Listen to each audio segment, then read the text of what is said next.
A possessão demoníaca é dividida em fases. As principais são infestação, onde o demônio atua no ambiente, movendo objetos, fazendo barulhos, piscando luzes, mas sem atacar diretamente a pessoa. O segundo é a opressão, onde a influência se torna mais forte, afetando o corpo com doenças físicas e a mente com pensamentos e comportamentos autodestrutivos.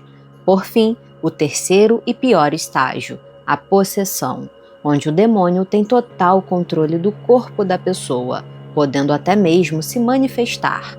E de acordo com Ed Warren, infelizmente nesse estágio pode acontecer o pior ao hospedeiro, a morte. E foi exatamente isso que aconteceu com Maurice Theriault após algumas sessões de exorcismo mal sucedidas. Mas será que Maurice realmente estava possuído? Hoje vamos entender esse caso dos Warrens, que não envolve apenas o sobrenatural, como também crimes bizarros. Então coloque seus fones de ouvido, pegue sua bebida, porque hoje nós temos mais um caso sinistro.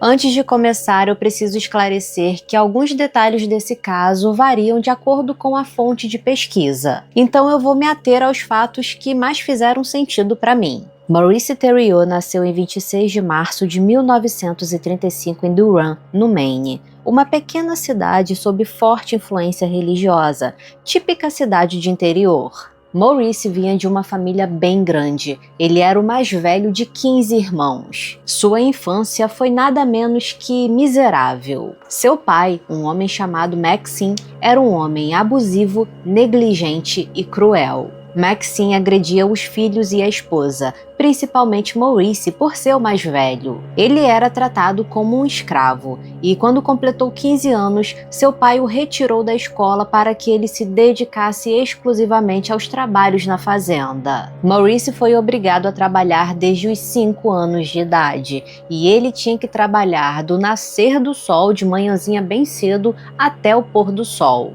Antigamente era muito comum que meninos ajudassem os pais nas tarefas mais pesadas do campo. Hoje não é tão comum, mas eu acredito que isso ainda acontece em muitos lugares de interior. O problema não é a criança ajudar nas tarefas, mas a forma como é feita, com negligência e castigos, porque era assim que o Maurice era tratado pelo seu pai. Depois de passar o dia agredindo e ofendendo Maurice na fazenda, o alvo do seu pai mudava. À noite, era a mãe do Maurice que se tornava o alvo das agressões. E apesar de viver em um lar totalmente disfuncional e caótico, ele era conhecido na região por ser um rapaz muito gentil, educado e prestativo, mas muito tímido. Depois que foi retirado da escola, o Maurice não socializava com mais ninguém de fora. Agora ele só tinha sua mãe e os seus irmãos. O pai a gente nem considera, né? Como ele não tinha mais que ir à escola, o seu foco se tornou a fazenda, onde ele passava a maior parte do dia. Lembrando que nessa época ele era apenas um adolescente de 15 anos. Mesmo vivendo de forma muito miserável, Maurice nunca perdeu a fé. Como ele vinha de uma família muito católica, ele rezava para que Deus ajudasse ele, seus irmãos e sua mãe a escapar das garras do pai. Dizem que com o passar dos anos, como as suas preces não foram atendidas,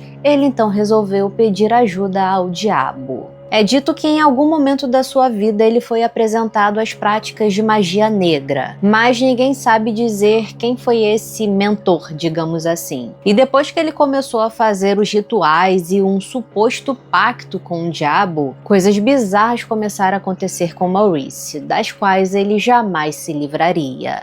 Certo dia, Maurice entrou no celeiro e flagrou seu pai tendo relações com um dos animais. Algo que por si só já é muito perturbador. Agora imagina você flagrar o seu pai no ato. E você acha que o pai dele parou com o ato quando viu que o Maurice chegou?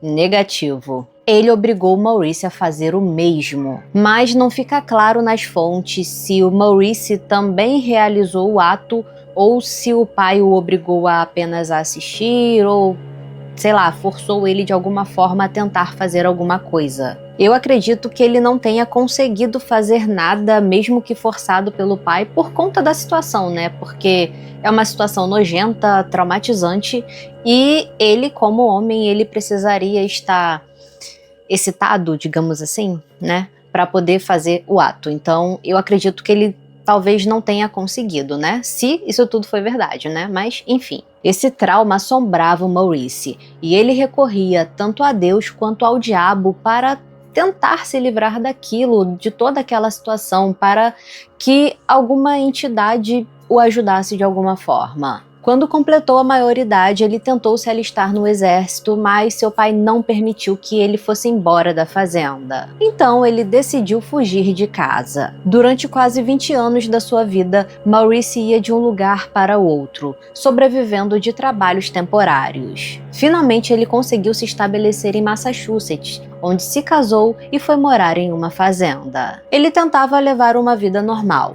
Na fazenda, ele tinha uma plantação de tomate e colhia esses frutos para levar para vender na feira da cidade. Mas havia algo obscuro em Maurice. Ele era tomado por impulsos violentos. E a partir daqui podemos tratar esse caso de duas formas. Para os mais céticos, tudo que ele passou na vida, principalmente aquelas situações com o pai, deixaram traumas severos que causaram algum tipo de distúrbio psicológico nele. Já outros acreditam que tudo o que aconteceu foram consequências daquele pacto com o diabo. Durante seu primeiro casamento, Maurice alegava que via sangue escorrer dos crucifixos pendurados na parede da sua casa, e que frequentemente era tomado por uma fúria incontrolável, onde ameaçava sua esposa. Mas quando esses surtos passavam, ele alegava não se lembrar de nada do que havia acontecido. E com o passar dos anos, esses impulsos violentos foram ficando cada vez piores,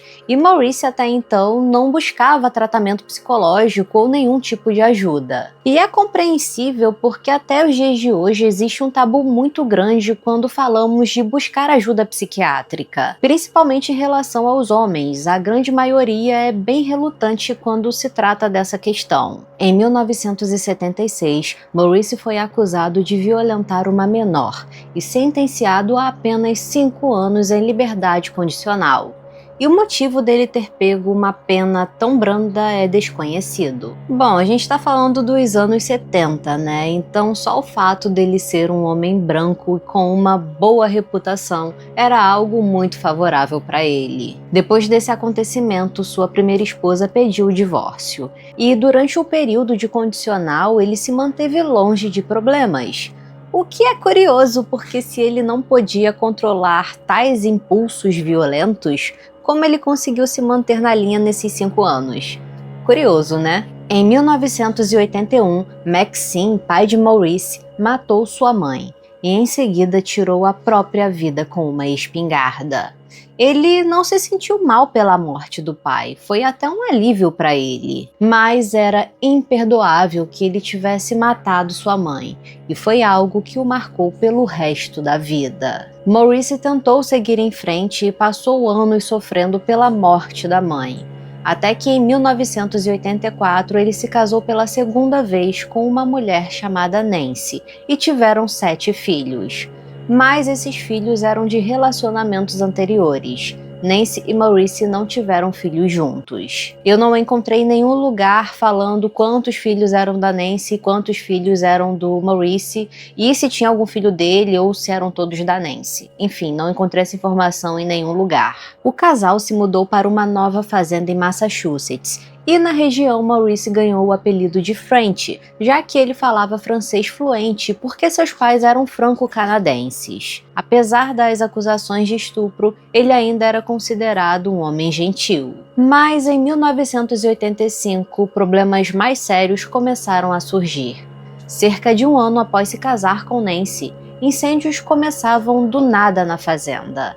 Seu comportamento também mudou, e sua família logo notou essas mudanças. Certa noite, Nancy acordou de madrugada e viu uma figura parada olhando para ela na beira da cama. Era o Maurice olhando fixamente para ela e respirando ofegante, sem dizer uma única palavra. Nancy chamou seu nome várias vezes e quando ele finalmente saiu do transe, não se lembrava de nada. E isso aconteceu várias e várias vezes. Será que eram apenas episódios de sonambulismo ou realmente algo sombrio estava acontecendo com Maurice? Acontece que as coisas foram ficando piores. Vestígios de sangue começaram a surgir pela casa, no chão, nas paredes, e estranhamente sangue escorria dos olhos de Maurice. À noite, quando ele tirava a blusa para dormir, nem se via cruzes marcadas nas costas dele, além de palavras em francês que passaram a surgir em sua pele como feridas. Nem se sabia que Maurice era um homem forte, afinal ele trabalhava desde criança na fazenda. Era natural que fosse forte. Mas agora era uma força quase que sobre-humana. É dito que os vizinhos certa vez o viram levantando o trator com as mãos com muita facilidade, como se estivesse levantando algo leve. Outra coisa bizarra é que as pessoas, principalmente a Nancy, passou a acreditar que Maurice poderia estar em 2 lugares ao mesmo tempo. De acordo com Nancy, Maurice andava pela casa completamente perturbado. Em um momento ele estava assistindo TV e logo em seguida ela o via andando de um lado para o outro na sala. Nancy então passou a segui-lo pela casa e às vezes ele se levantava do sofá e ia para outro cômodo, mas no meio do caminho ele desaparecia, como se tivesse se teletransportado. Ele conseguia até mesmo estar em 2 lugares diferentes ao mesmo tempo, um fenômeno conhecido como bilocação. E quando Nancy o questionava, ele dizia não se lembrar do que havia acontecido nas últimas horas. Eu, particularmente, acho isso fisicamente impossível de acontecer, mas será que o sobrenatural consegue superar a física assim? Não sei o que vocês acham. A perda de memória de Maurice só piorava com o tempo. Chegou ao ponto dele esquecer o que tinha feito mais da metade do dia. E não demorou para que a família começasse a presenciar objetos se movendo sozinhos pela casa. Os vizinhos passaram a ouvir vozes estranhas sempre que Maurice estava por perto, e não era a voz dele. Ninguém tinha ideia do que estava acontecendo, mas sabiam que havia algo com Maurice. Nancy e os filhos concordaram que precisavam fazer algo a respeito, então internaram Maurice para que ele realizasse uma bateria de exames. Mas aquelas coisas inexplicáveis que estavam acontecendo o seguiram até o hospital. Várias testemunhas viram objetos se movendo sozinhos perto de Maurice, além do sangue que escorria dos seus olhos. Ele começou a falar latim de forma fluente e falava inclusive de trás para frente. Apesar dessas coisas estranhas estarem acontecendo, os médicos não encontraram nada de errado com a saúde do Maurice. Mas eu fico me perguntando se ele foi avaliado por um psiquiatra, sabe? Será que realmente ele passou por um especialista para saber se tinha algo de errado com a sua saúde mental? Pois é. Os médicos não encontraram respostas para os arranhões em seu corpo, para o sangue que saía dos olhos, para o latim que ele aparentemente conseguia falar sem conhecer o idioma, então Maurice recebeu alta. Mesmo com os médicos dizendo que ele estava bem, ao chegar em casa, Maurice juntou suas armas de fogo e entregou na delegacia da cidade. Ele disse para a polícia que estava com medo de fazer algo ruim à sua família. Afinal, ele ainda não havia esquecido o que seu pai tinha feito à sua mãe. A família, sem ter a quem recorrer, decidiram entrar em contato com o padre da igreja local, chamado Boyer. Esse padre, depois de presenciar todas aquelas coisas bizarras acontecendo com Maurice, decidiu entrar em contato com Ed e Lorraine Warren. Nessa época, eles já estavam famosos por conta das investigações dos casos de Amityville, Enfield e Perron. Então, os padres, quando pegavam esse tipo de caso, logo entravam em contato com os Warrens para que eles investigassem. Uma das fontes menciona que eles não foram de imediato até Maurice, o que faz muito sentido porque eles costumavam enviar investigadores paranormais, pessoas que trabalhavam junto com eles, da equipe deles, para fazer as investigações nos locais, e caso esses investigadores de fato constatassem que havia uma atividade demoníaca, poltergeist, enfim, aí sim eles se deslocavam e iam até o local para investigar. Então foi isso que aconteceu com o caso do Maurice. Eles enviaram uma equipe de investigadores para realmente atestar se era um caso paranormal ou não. A princípio, esses investigadores achavam que havia algo relacionado com a fazenda onde a família morava, já que os eventos pareciam ocorrer somente na propriedade. E não demorou para que as atividades na casa ficassem mais intensas com a presença dos investigadores, como objetos voando pela sala e se chocando contra a parede de forma violenta. É dito que quando os investigadores voltavam para o hotel, aquela coisa os seguia até lá. Eles diziam que eram atacados à noite por presenças invisíveis, além de mudanças bruscas de humor. Os investigadores tentaram fazer uma bênção no Maurice, pois se houvesse algo demoníaco nele, se manifestaria. Então, quando ele tentou rezar, seu punho se fechou com força e ele cerrou os dentes. As veias da sua testa saltaram e ele teve um ataque de fúria. Durante esse surto, é dito que ele atacou a Nancy e a agarrou pelo pescoço. Mas, como eu disse, isso acontecia com frequência, então não era nenhuma novidade. Quando conseguiram tirar o Maurice de cima dela, a Nancy disse que não era a primeira vez que aquilo acontecia, que inclusive ele já teria tentado sufocá-la enquanto ela dormia. E assim, gente, eu não sei vocês, mas se meu esposo tenta me agredir, na primeira vez eu já vou embora. Não tem essa de, ai, foi só essa vez, ou ai, ele tava nervoso. Não, isso não existe. E parece que além de agredir a Nancy, ele teria tentado violentar a própria enteada. Lembrando que ele já tinha sido acusado de estupro anteriormente. A enteada chegou a fazer a denúncia, mas depois retirou, provavelmente por conta da repercussão do caso, então o Maurice não foi preso. Em sua defesa, Maurice dizia que um demônio havia o possuído e que ele não era responsável por nenhuma das coisas horríveis que ele fazia. E assim como no primeiro caso, que ele foi sentenciado a 5 anos em liberdade condicional, não há muitas informações sobre esse crime contra sua enteada. A violência de Maurice era diária, e logo a polícia local começou a pressionar a igreja para que fizessem algo para ajudar o Maurice, já que todos acreditavam que ele realmente estava possuído. É dito que ele até chegou a ser internado em um hospital psiquiátrico por um tempo, mas não demorou para receber alta porque não foi encontrado nenhum transtorno mental. Ed e Lorraine Warren então decidiram assumir o caso. Para eles era óbvio que havia uma força demoníaca possuindo Maurice. Eles chamaram o padre exorcista Robert McKenna para ajudá-los. Sim, o McKenna que costumava auxiliá-los em diversos casos que inclusive eu já contei aqui. Nessa época ele ainda era padre e não havia se tornado bispo. E aqui temos duas versões. Como eu disse, cada fonte de pesquisa muda alguns detalhes da história, então eu vou me apegar ao que fez mais sentido. Após algumas verificações, eles chegaram à conclusão de que o exorcismo seria a melhor opção. Uma versão diz que eles realizaram o exorcismo sem nenhum empecilho da Igreja Católica.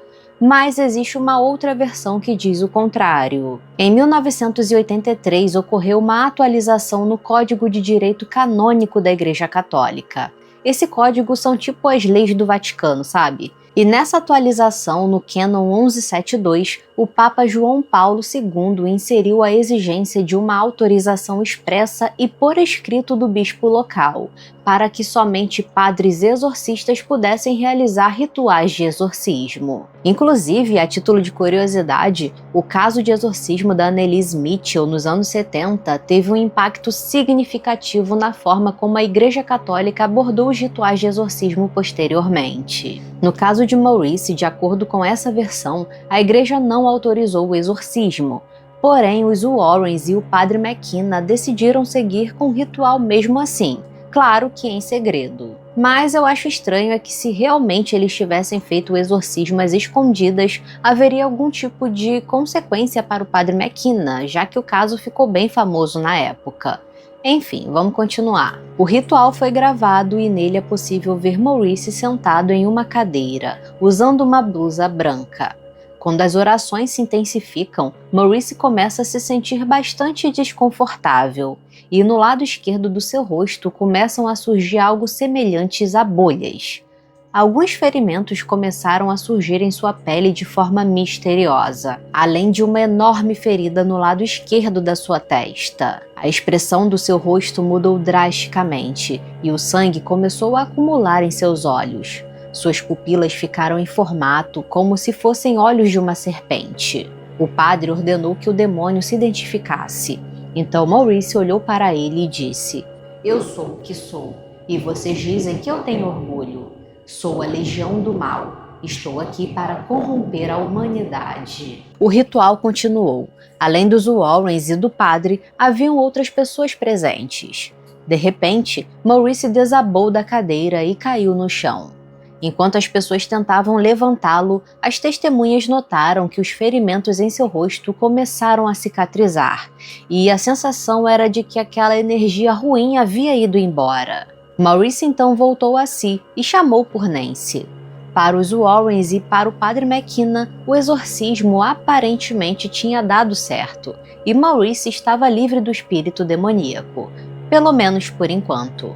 Algumas versões dizem que os Warrens e o padre McKenna realizaram diversas sessões de exorcismo ao longo dos meses, mas nenhuma delas foi bem sucedida. Maurice tentou voltar a viver normalmente na fazenda, mas como seu caso ficou famoso, as pessoas da região passaram a rejeitá-lo e não queriam mais comprar nada que ele produzia. Ele não teve outra saída a não ser vender a propriedade e se mudar para uma fazenda menor em outra cidade com sua família. Posteriormente, o escritor Michael LaSalandra lançou um livro onde documentou o caso de Maurice. LaSalandra era um repórter que descobriu o caso do Maurice e conseguiu o apoio e permissão dos Warrens, do próprio Maurice, da Nancy e da polícia local para escrever o livro. O livro, intitulado Satan's Harvest, foi lançado em 1990. Durante a turnê de lançamento do livro, Maurice começou a atrair a atenção das pessoas e estranhos que iam até a sua fazenda procurá-lo.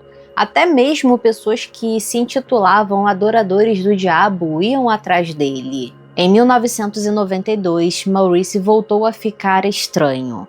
Parecia que o que estava dentro dele estava só hibernando e resolveu acordar. Ele voltou a ameaçar a Nancy, os filhos e até mesmo os vizinhos. A essa altura, a família se perguntavam se eram apenas surtos ou se o demônio havia assumido o controle novamente. Eles entraram em contato com os Warrens mais uma vez para pedir ajuda, e um outro ritual de exorcismo foi realizado. Dessa vez o ritual foi mais tranquilo, não abriram feridas em sua pele, ele só estava em um estado de fúria incontrolável. O exorcismo falhou e Maurice continuou a ter surtos de raiva. Consumido pela loucura, Maurice se transformou na pessoa que ele mais odiava, o seu pai. Em setembro de 1992, Nancy decidiu pedir o divórcio e uma ordem de restrição contra Maurice, e ele então foi embora da fazenda. No entanto, na noite de 3 de novembro de 1992, Maurice invadiu a fazenda, cortou a linha telefônica e foi até o porão, onde pegou uma espingarda. Ele viu que a Nancy não estava em casa, então ficou aguardando no porão. Quando ele a ouviu entrar na casa, foi atrás dela. Nancy viu que ele estava fora de si, com os olhos vidrados. Maurice a atacou, mas ela conseguiu fugir.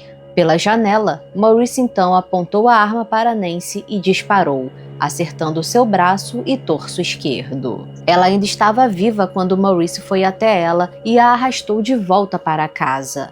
Mesmo com 56 anos, ele era um homem muito forte. Maurice colocou Nancy sentada no sofá, ficou de pé em frente a ela e, com a espingarda na mão, olhou para Nancy e disse: "Você nunca vai esquecer isso." Nancy viu Maurice tentar colocar o cano de espingarda na boca, e de acordo com ela, parecia que algo dentro dele estava tentando impedi-lo de fazer aquilo. Mas, infelizmente, Maurice conseguiu, e com um único disparo, acabou com a própria vida. Maurice fez o que seu pai, o homem que ele mais odiava no mundo, havia feito.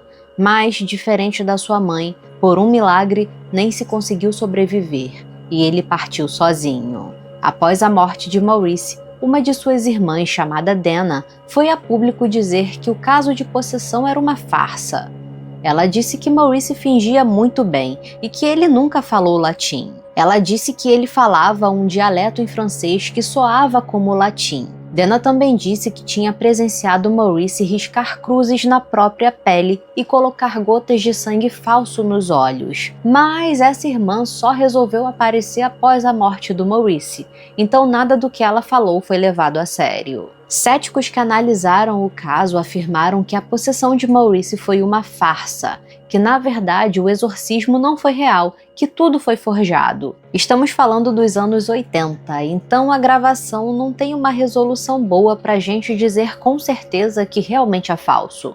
Mas as pessoas que estavam presentes alegaram que viram as feridas surgirem na pele dele misteriosamente durante o exorcismo. Céticos também alegaram que Maurice não tinha força sobre-humana. O fato dele ter levantado um trator com as mãos poderia ser explicado se ele tivesse colocado tijolos em apenas um lado do veículo para contrabalançar o peso. Outro detalhe que pesou muito na veracidade do caso foi o fato de Maurice ter aquela acusação de estupro em 1976, além dele ter tentado violentar sua enteada em 1985, o mesmo ano que o exorcismo foi realizado. Para os céticos, Maurice inventou essa história de possessão para justificar os seus crimes. E eu confesso que acredito nessa hipótese, já que ele era visto pelas pessoas como um cara legal, trabalhador e gentil. Então sim, acredito mesmo que ele possa ter inventado essa história de possessão para justificar os crimes e, com os Warrens, criaram um caso fantástico sobrenatural. Muitos acreditam que o passado de Maurice possa ter muita influência. Se realmente tudo foi real, sim, realmente pode influenciar. Mas será que foi mesmo? Eu fico me perguntando porque a gente não tem nenhuma evidência de que tudo que ele viveu foi verdade. Ao analisar a filmagem do exorcismo, eu confesso que fico com dúvidas porque realmente parece ser real, sabe? Mas pelo menos a gravação que eu vi tem cortes significativos. Por exemplo, o ritual começa, o Maurice fica bem desconfortável, começa a babar e aparenta estar com dor. Até aí ok. Só que tem um corte na gravação e ele já aparece abrindo os olhos e dá pra ver que suas pupilas ficaram em formato como as de uma cobra. Será que não colocaram uma lente nele? Eu particularmente não consegui ver nenhum ferimento surgindo no rosto dele, talvez por conta da resolução da gravação. Eu vi que realmente tinham umas feridas, mas já estavam lá enquanto gravavam, sabe? Não apareceu surgindo do nada no meio do vídeo. Pode ser que exista uma outra gravação sem cortes, mas a que eu vi não me passou credibilidade. Se vocês tiverem curiosidade em assistir, eu vou deixar o link desse vídeo nos comentários e na descrição desse vídeo. Agora eu te pergunto, sabendo da fama dos Warrens, que inclusive eu já comentei em vários vídeos aqui do canal, será que eles seriam capazes de ir tão longe por um caso? Eu não sei, eu tenho minhas dúvidas de verdade. Se você é fã da franquia Invocação do Mal, assim como eu, sabe que o caso de Maurice foi retratado de uma forma bem diferente nos filmes. Ele aparece nos filmes A Freira 1 e 2 como French. No primeiro Invocação do Mal, o caso de Maurice é mostrado em uma filmagem antiga, quando Ed e Lorraine falam de um caso de possessão que eles não conseguiram resolver. Já no último filme, Invocação do Mal 4, eles mostram a filmagem do exorcismo com mais detalhes, para explicar o porquê do Ed e da Lorraine não estarem mais trabalhando como investigadores paranormais. Olha, esse caso é muito complexo, assim como todos os casos dos Warrens. Um lado meu quer acreditar que ele realmente foi possuído em algum momento, mas ao que tudo indica, Maurice provavelmente estava usando a possessão como cortina de fumaça para justificar os seus crimes. E eu quero saber muito a sua opinião. Para você, esse caso foi real ou apenas mais um inventado pelos Warrens? Comenta aí para mim. Aproveite para maratonar a playlist que está aparecendo aí na tela para você. Se você gostou do vídeo, deixa aquele like, o hype e um comentário para ajudar no engajamento. Considere fazer parte do clube de membros para ter acesso a casos exclusivos. Muito obrigada por assistir e até o próximo caso sinistro.